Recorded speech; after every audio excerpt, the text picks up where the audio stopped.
ఇల్లు అన్నీ ఉన్నాయా? కారు ఉంది, ఇల్లు ఉంది, కానీ వీళ్ళిద్దరు వాళ్ళు తొందర చేస్తున్నారు. ఒకడేమో చేసుకున్నాడు తల్లి, రెండో మళ్ళీ ఎప్పుడు వస్తారు? మేము అప్పుడప్పుడు వస్తూ ఉంటాం.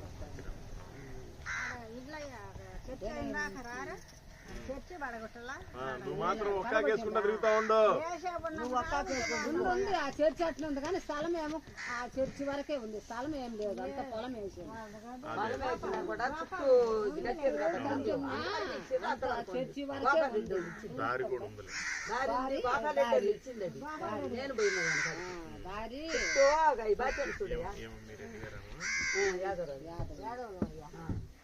కూర్చొని బట్టాము లేచిపోయింది వాడు అమ్మ అయ్యి ఆమె లేచిపోయింది అందుకు కాబట్టి తీసుకోకపోతే